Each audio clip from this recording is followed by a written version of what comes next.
हर मास में आने वाली मंगला गौरी की व्रत कथा का श्रवण करेंगे, जो कि अत्यंत ही पौराणिक व दुर्लभ कथा है, जिसका श्रवण करने मात्र से भगवान श्री हरि विष्णु, जो कि सभी देवी देवताओं की भी मनोकामनाएं पूर्ण करते हैं, वे हम सभी भक्त जनों की भी मनोकामनाएं पूर्ण करेंगे। तो चलिए प्रिय भक्तगणों, हम बिना देरी किए सर्वप्रथम इस व्रत की विधि के बारे में जानकारी प्राप्त कर लेते हैं। फिर हम मंगला गौरी की अत्यंत ही पौराणिक व्रत कथा का श्रवण करेंगे। इसके बाद हम मंगला गौरी व्रत का उद्यापन विधि भी जानकारी प्राप्त करेंगे। तो चलिए प्रिय भक्तगणों, हम बिना देरी किए वीडियो की शुरुआत करते हैं। तो मेरा आपसे यही अनुरोध है कि आप मेरे वीडियो को लाइक जरूर करें तथा कमेंट बॉक्स में जय माता दी लिखना न भूलें। साथ ही हमारे चैनल पर नए हैं तो चैनल को सब्सक्राइब जरूर कर लें। धार्मिक शास्त्रों के अनुसार हर मास में पड़ने वाले सभी मंगलवार के दिन मंगला गौरी व्रत रखा जाता है। श्रावण मास की तरह ही इस मंगला गौरी व्रत का महत्व माना गया है। यह व्रत माता पार्वती यानी गौरी को प्रसन्न करने के लिए किया जाता है। चूंकि यह व्रत सुख सौभाग्य से जुड़ा होता है, इसीलिए इस व्रत को सुहागिन महिलाएं अखंड सौभाग्य और कुंवारी स्त्रियां अच्छे वर की कामना हेतु करती है। अगर कुंडली में मंगल दोष समस्या दे रहा हो तो भी इस दिन की पूजा लाभदायी होती है। चलिए प्रिय भक्तगणों, हम बिना देरी किए मंगला गौरी के व्रत की विधि के बारे में जानकारी प्राप्त कर लेते हैं। इस दिन सुबह जल्दी उठकर स्नान करें और साफ जल लेकर व्रत का संकल्प करें। फिर मंदिर की साफ सफाई करें और एक चौकी पर लाल कपड़ा बिछाकर शिव परिवार की प्रतिमा स्थापित करें। इसके बाद देवी को फल फूल मिठाई आदि अर्पित करें और यह मंत्र कहें, सर्व मंगल मांगल्ये शिवे सर्वार्थ साधिके शरण्ये त्र्यंबके गौरी नारायणी नमस्तुते। माँ पार्वती को सिंदूर का तिलक लगाएं और उनके सामने आटे का 16 बत्ती वाला घी का दीपक प्रज्वलित करें। अब लाल चूड़ियाँ, लाल बिंदी, लाल चुनरी, मेहंदी आदि सहित 16 श्रृंगार का सामान, लौंग, पान, सुपारी, इलायची, लड्डू, मेवे, अनाज आदि अर्पित करें। सभी चीज़ें 16 होनी चाहिए। चलिए प्रिय भक्तगणों, इसके बाद मंगला गौरी व्रत की कथा सुने। पूजा के दौरान माँ मंगला गौरी के सौभाग्य की प्रार्थना करें। दिन भर व्रत करें और केवल एक समय ही भोजन करें। चलिए प्रिय भक्तगणों, अब हम मंगला गौरी के व्रत की अत्यंत ही पौराणिक व दुर्लभ कथा का श्रवण करने जा रहे हैं। एक समय की बात है, एक शहर में धर्मपाल नाम का एक व्यापारी रहता था। उसकी पत्नी काफ़ी खूबसूरत थी और उसके पास काफ़ी संपत्ति थी, लेकिन कोई संतान न होने के कारण वे दोनों अत्यंत दुखी। वह अल्प आयु था। उसे यह श्राप मिला था कि 16 वर्ष की उम्र में सांप के काटने से उसकी मौत हो जाएगी।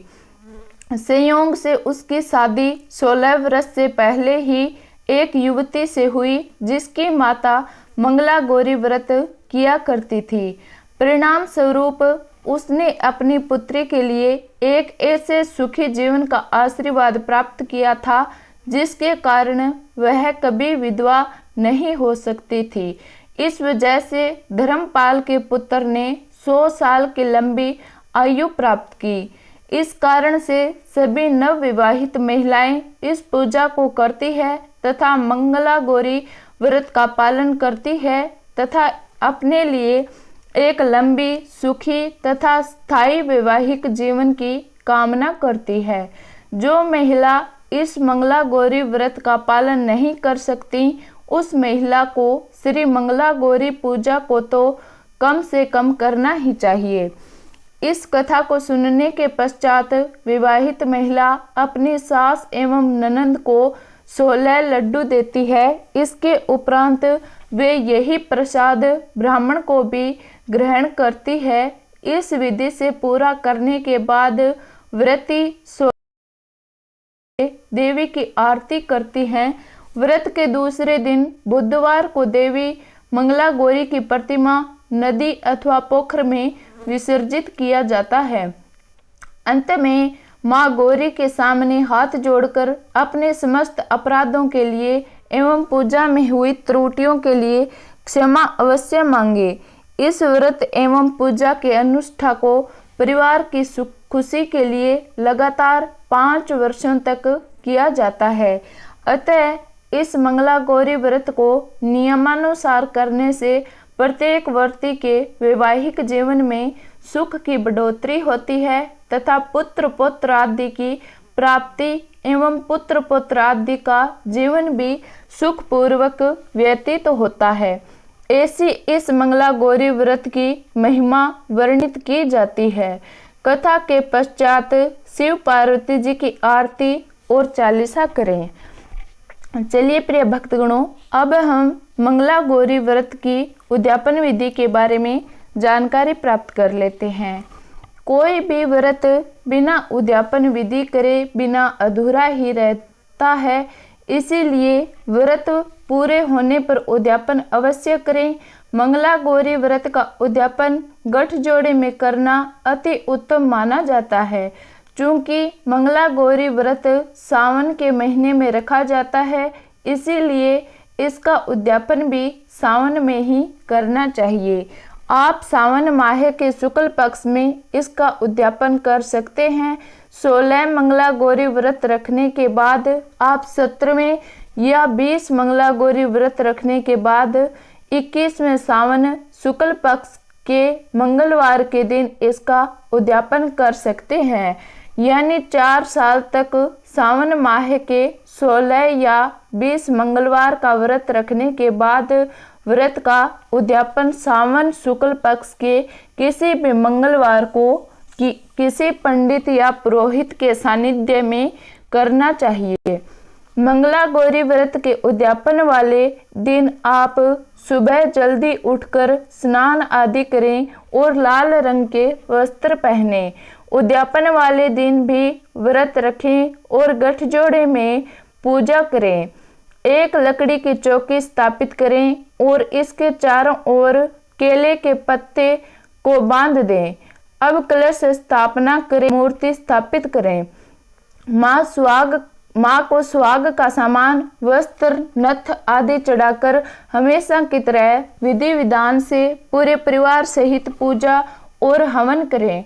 मंगला गौरी की व्रत कथा, आरती और चालीसा करें और अंत में किसी भी तरह की भूल चूक के लिए क्षमा याचना करें। पूजा हवन के बाद सबसे पहले पुरोहित जी को भोजन कराएं और उन्हें दक्षिणा देकर विदा करें। तत्पश्चात 16 स्वागिन स्त्रियों को भोजन कराएं और समय प्रसाद ग्रहण करें। जय माता दी। कैसा लगा मेरा वीडियो? अगर वीडियो पसंद आए तो लाइक जरूर करें तथा कमेंट बॉक्स में जय माता दी लिखना न भूलें। साथ